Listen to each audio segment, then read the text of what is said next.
Hi, everyone. Thank you so much for coming. Thank you, Stephen, for switching position with me. I have a class that's coming up soon.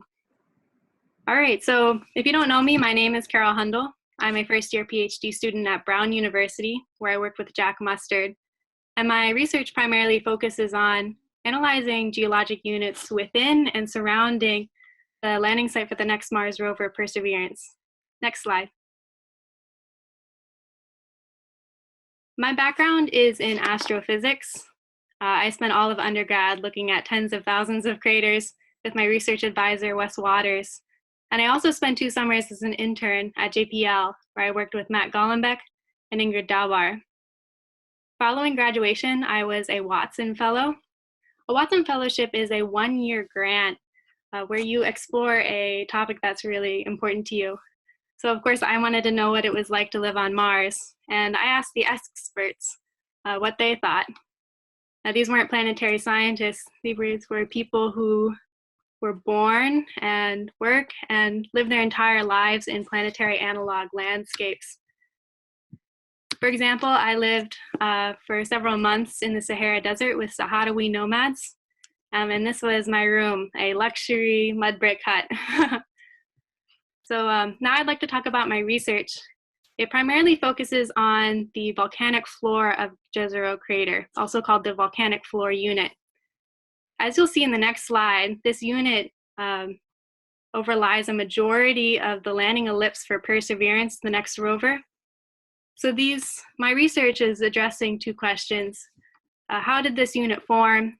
Is it a lava flow or is it a clastic deposit, such as an aeolian erg, that is a sand dune deposit, or is it an ash fall, etc. And second, what is the regional context of this unit? Is it just inside Jezreel crater, or is it related to a much more widespread deposit within the region? If so, this would be pretty exciting because orbital observations of that widespread unit could potentially lend important insight to the observations we make with the rover. This, of course, has implications for the first few months of the mission as we're landing on this unit, making calibrations, taking first samples, and doing all sorts of analyses. Next slide. So here on the left is a picture of Jezreel crater, and I've outlined the floor unit in black. You can also see the Perseverance landing ellipse. There's a 98.8% chance that the rover is going to land within this circle. And as you can see, most of it is covered with this volcanic floor unit. So let's address those 2 questions I mentioned, the regional context and the origin of the floor. First, let's talk about regional context. Is there a widespread unit that is similar to the Jezreel floor? Now, there doesn't have to be, but the best candidate is the circumiscus mafic cap. This is a very widespread unit, and as you can see from this figure, they look very similar morphologically. They're also similar stratigraphically and spectrally. I plan to do a quantitative analysis comparing these 2 units so that I can get a robust answer whether they are equivalent. If they are, this has implications for the origin of the Jezreel floor unit. In particular, it may suggest that it's a clastic deposit. I've been looking at draping measurements, among many other things, to try to figure out if the mafic cap is clastic, and it seems like it might be.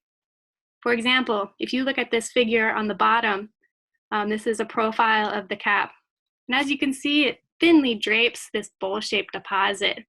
I wouldn't expect to see this interaction with the topography from a lava flow, which would kind of be more like pooling in topographic lows as opposed to thinly draping them. This and many other things lead me to think that the mafic cap is a clastic deposit, and if it's equivalent to the Jezreel floor, that would suggest that the floor is clastic. So in summary, if you do research in this region and you have any questions or comments, I'd really love to hear them. I won't be at the breakout room at the end of the presentations because I have class, but you can definitely email me. This is my email at the bottom. And thank you so much for listening.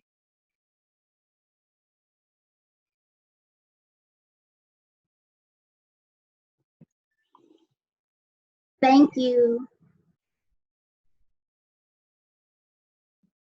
Our next person is Rachel. All right. Hi, thank you for having me today. So I want to talk a little bit about some of the work that I've been doing on Mars and kind of some of my other PhD related work. So to introduce myself, my name is Rachel Atkins. I am a PhD candidate at North Carolina State University, and I'll be finishing up kind of in the next year or so here. And I have a couple different projects, some of which are related to Mars, and I have a couple Earth-based work as it relates to potential analogs to other planets. So one of sort of the big chunk of my PhD is related to Martian geomorphology. So we are looking at the surface of Mars and trying to understand certain surface features as it relates to global contraction. So as you can see here, kind of in the center of the screen, center right of the screen, is this yellow outline of a thrust fault. So we can see on the surface these scarps that represent an underlying thrust fault. And we know this based on observations that we have from their expressions on Earth. So what I do with my research is I look at the surface expressions of these and we try to infer what's happening at depth. And if you can see on the right side of the screen is just a part of the analysis that I developed for some of these structures. So previously, they've been mapped and looked at visually to interpret the kind of the geology and what's going on. However, it's in an effort to kind of make that more quantitative, I developed a MATLAB method to be able to apply signal processing to these profiles. So we actually are able to fit certain shapes to the profiles and look at them as if they were any other kind of signal, to be able to pick out some of their characteristics. So something that we're particularly interested is the amount of essentially the oscillations or the bumps within them as it relates to fault segmentation and what that means for the thermal evolution of the planet. So one of the interesting things that we found is that there are significant differences in the behaviors of the crust in the north and the south. And so, you know, it's pretty well established that there's a crustal dichotomy on Mars, but no one's actually been able to show that those the crust in the north and the south are behaving differently. So that's pretty exciting. And that work is, I'm currently writing that up right now. Next slide, please. And so, so most of my Mars related stuff is related to thrust faulting and being able to date the thrust faulting and describe what that means for global contraction. I also do kind of smaller scale work on Earth. And so being able to work at different spatial scales has been really interesting. So this is work that I have been doing looking at LiDAR. So extremely fine, going from 200 meter per pixel to 1 meter per pixel DEMs is fun. And so what this work is looking at is channel initiation points, so where a stream channel starts on a landscape. And so again, I kind of use those analytical techniques using MATLAB to be able to pick out where we would expect the channel to initiate on the landscape versus where we observe it to initiate. And the difference between those two measurements tells us something about the migration of the channel. And so this has applications to other planetary bodies that experience hydrologic processes. And so the applications for this are particularly for my Earth-based research, but there are, has potential applications to other planets as well. Next slide, please. And so I wanted to kind of finish out with just outlining some of my experiences. So as you saw on the previous slides, I have extensive experience mapping, geologic mapping in ArcGIS, and also using and developing MATLAB coding and analysis, in addition to a little bit of R as well. And so primarily I've been working with digital elevation models in ArcGIS and imagery data and kind of using them in parallel. However, I have a various experience with other types of data sets as well. And as far as my professional experience goes, I've served on a number of review panels, and I also have pretty extensive field and classroom teaching. And I'd like to leverage that in the future to apply to potentially some Earth analog works and using that to explore some interplanetary comparisons. So if you'd like to learn more, I have a website, rachelatkins.net. It's all down there. Feel free to shoot me an email if you have any questions. Thanks. Thank you so much, Rachel, for your presentation. So do we have a, here we're going to have Stephen. Stephen, would you please unmute yourself and start your video, please? Yep, you're gonna have to start my video. It says I can't do it.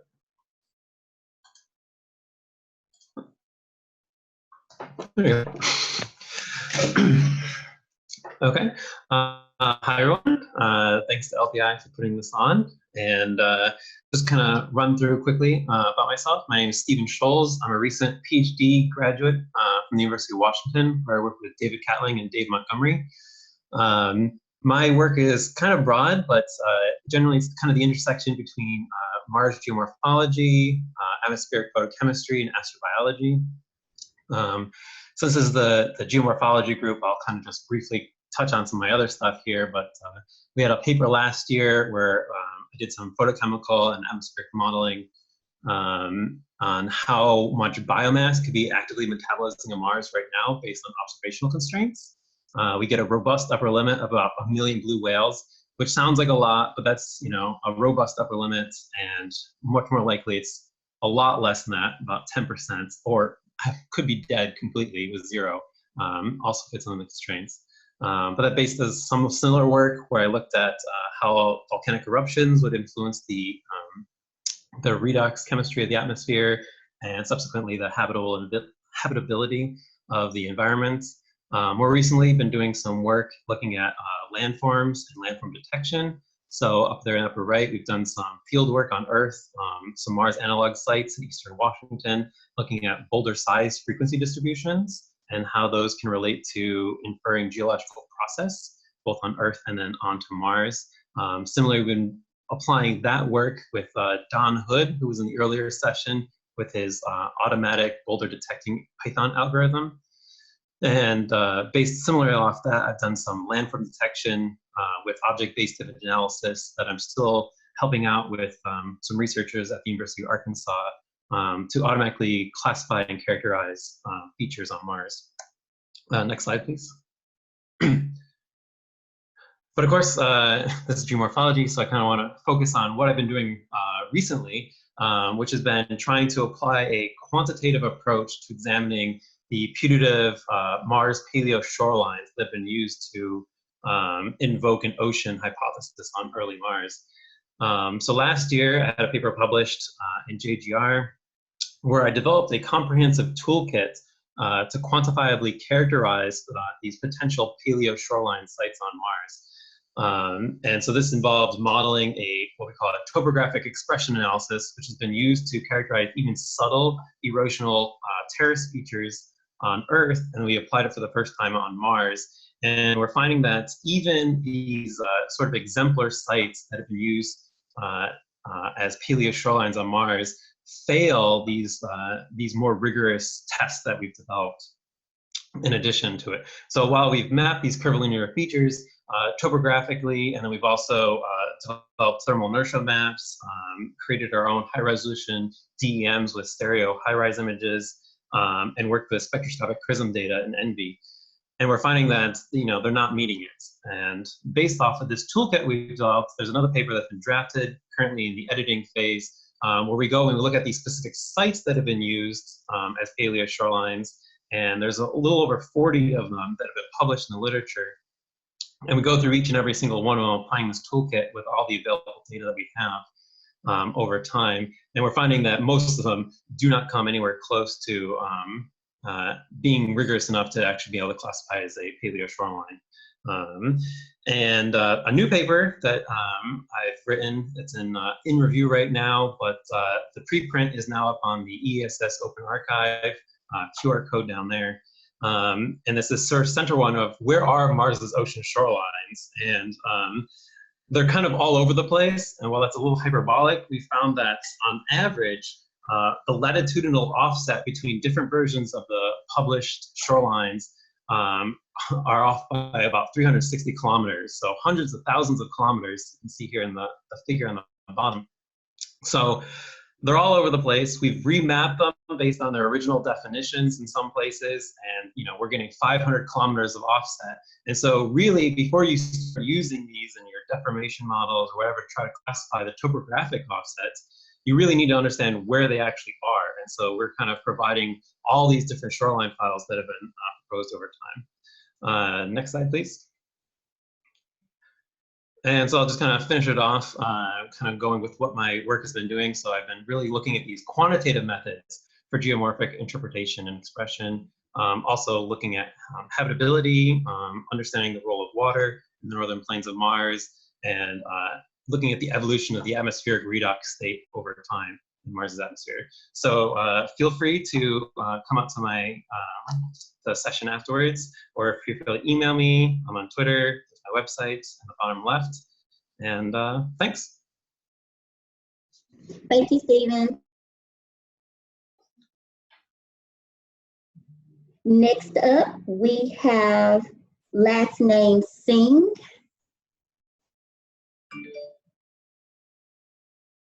Hello everyone. So I'm Pragya Sing,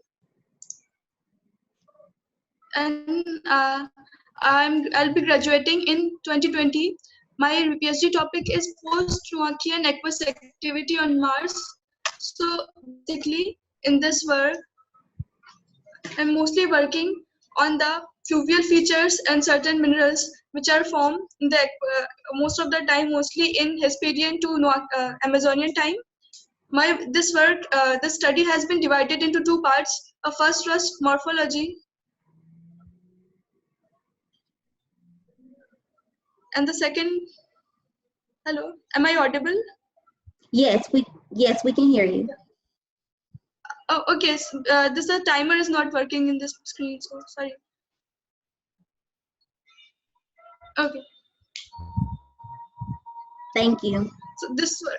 Okay. So this work has been mainly divided into two parts. The first part was related with morphology part, and the second part was related with mineralogy part. So in this work, can we go to second slide?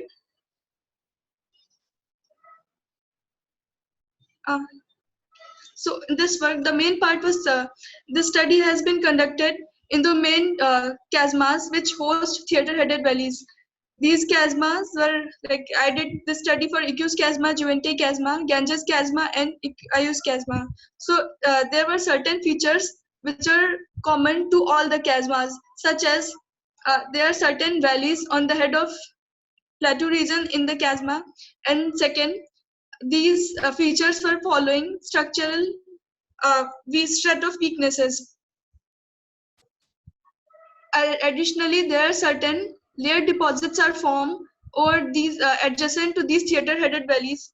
So, and there are certain fluidized ejecta that are found just adjacent to these theater-headed valleys. So, based on these evidences, we find that these features, these theater-headed canyons, are formed by water flow rather than overfront flow. These are formed by groundwater sapping, and there were these processes were mostly intermittent rather than in a long-term fluvial processes. Other than this, these process was mostly took place in Hesperian to mid or early Amazonian. The second part was the second work is associated with certain gullies that are found on the wall slope of Juvente chasma. In this chasma, this is mostly there are different type of channels are found on the wall slope, which suggest that these channels are formed under different sort of aqueous conditions, such as most of the channels found in the western flank of the wall are glacial type valleys, while on the southern flank, these channels are like gully-like deposits, gully-like features.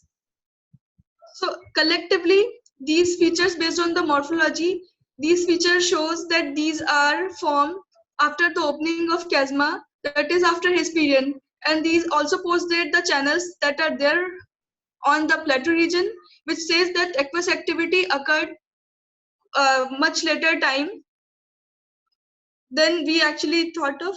And the third part of this work is related with the impact, hydrothermal alteration due to impact. So that because studying this assemblage, we identified certain set of conditions under which hydrothermal mineral will form, such as mafic and ultramafic. What kind of mafic and ultramafic rocks are there, and under different what are the temperature ranges and EH/pH conditions under certain identified phyllosilicates and different types of phyllosilicates such as aluminum phyllosilicates, FeMg phyllosilicates, etc. and silica are deposited. So those conditions under which these aqueous deposits are found is studied in this work. So collectively through these work, we understand that groundwater was much more active than we previously thought in Hesperian to early Amazonian time. And on certain localized places such as Valles Marineris, this water and aqueous precipitation was common in much later time. Can we have last slide? Can we please have last slide? Next slide, please. So, I'm Pragya. I'll be graduating in 2020, and these work I mostly use ArcGIS, NV, some part of Python, MATLAB, and etc. This is my email ID, and I'll be looking for a postdoc in 2021. So please feel free to contact me. Okay, thank you. Right. Thank you so much. Next person. And I guess it can be seen, so great. Hello everyone, my name is Andrew Annex, and I'm a fourth year PhD student at the Johns Hopkins University Department of Earth and Planetary Sciences, where my advisor is Dr. Kevin Lewis. I'm going to start here with just sort of my resume because it's a bit unusual compared to sort of my colleagues in the field, where I completed my undergraduate bachelor's in science in 2014 at the University of Virginia. And then I went on to work for 2 years as a software engineer at CCRI Incorporated. While an undergraduate, I also participated as a NASA intern at NASA Goddard on the Sears science team doing mission planning for end of mission Titan observations on Cassini-Huygens. And then while a PhD student, right now I'm a candidate, so I've completed all my qual exams, and I'm looking probably to graduate into late next year or slightly beyond that. I have did a master's in 2018, so that's out of the way. My first author publication recently came out in JGR Planets. It was accepted in December, and I think was available in January to everyone on JGR Planets Journal. And I'll talk about that research in just a moment. And then I'm also well known for writing Spicy Pie, which is the Python wrapper for the NAIF, JPL NAIF Spicy Toolkit, which is used in many operating spacecraft mission ops teams. And also last summer, I participated in a competitive internship at the NASA Frontier Development Lab, where I worked on flood predictions. Next slide, please. So for my PhD research, I'm studying layered deposits in the interiors of craters in Arabia Terra Mars. These layered deposits were first discovered by Malin in 2000 with mock cameras, and now we're studying them with HiRISE and in stereo with HiRISE stereo observations. So I've spent a lot of time making automated processes to produce HiRISE stereo products using AIM stereo pipeline. And the reason why is because these deposits may be, like on Earth, a record of climate history on Mars.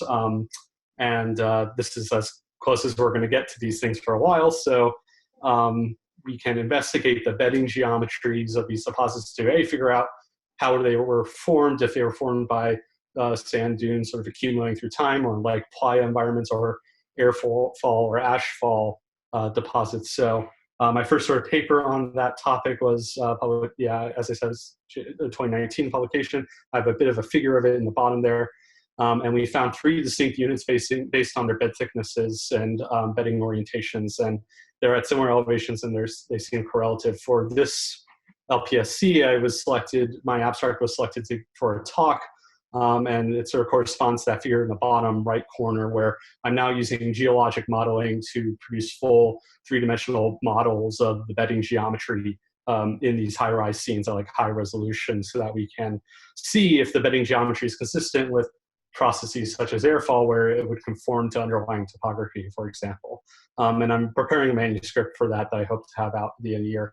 An image I just brushed over here is I also developed in the sort of the center image with all the bright colors on it, an automated deep neural network based method to automate some of the mapping I was performing in a GIS environment, and I presented that at the 2018 Goddard AI workshop. And then through my time as a PhD student and back to undergrad, I've also participated in projects including HAPKey photometric modeling of Enceladus in the southern polar terrain and other icy moons in Saturn, as well as a project consulting with the CRISM team for making mapping products out of the HSP observations. Next slide, please. So this is just my last slide. Another couple fun pictures. I'm interested in roles in industry or in postdocs that would allow me to sort of bridge my background and interest in data science and machine learning with my interest in sort of Mars early habitability or habitability of icy moons and their interiors, and the surface processes of icy moons and the surface processes of Mars. So I'm interested in many things. And in terms of skills and such, like I have some listed there. Previous talks previously mentioned NV and other tools, and I did not give an exhaustive list of that. And in addition to sort of my research, I'm also involved with a number of open source software sort of governance and community-based initiatives that I have listed at the bottom. And thanks, I have my contact info there at the bottom. Thank you, Andrew. Next up, we have Lauren.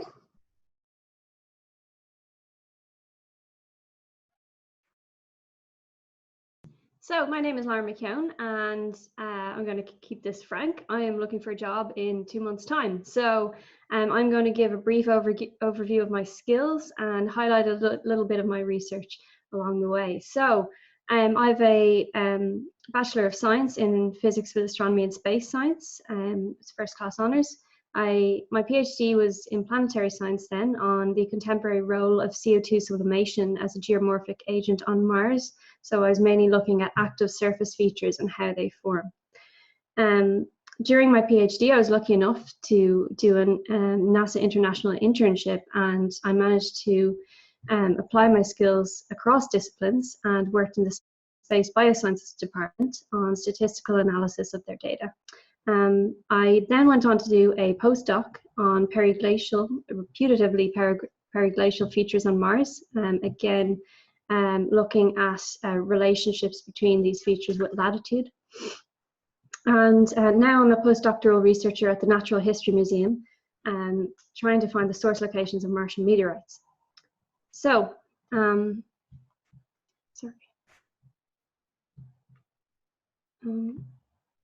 okay, so some highlights from my research was that my first paper was published in Nature Scientific Reports, which I'm pretty proud of. It got a lot of international attention. And my second paper is now under revision at the same journal, which I'm really looking forward to being published soon. I have a one co-authored paper in Icarus and 3 more in preparation. And I was the recipient of the 2018 Pirazzo International Student Travel Award. I've reviewed for several journals and accrued international research funding as PI. And recently I had an invited talk at the International Conference on Mars Polar Science and Exploration in Argentina, and a remote invited talk at the Europlanet Hub. And I was a keynote speaker at several events at the Natural History Museum this year. Next slide, please. So my research interests, briefly and broadly, are generally planetary surface processes particularly icy surface processes.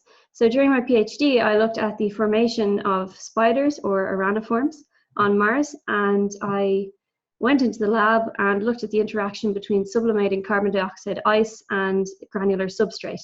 And I showed on the small scale proof of concept of the hypothesized process to form these features.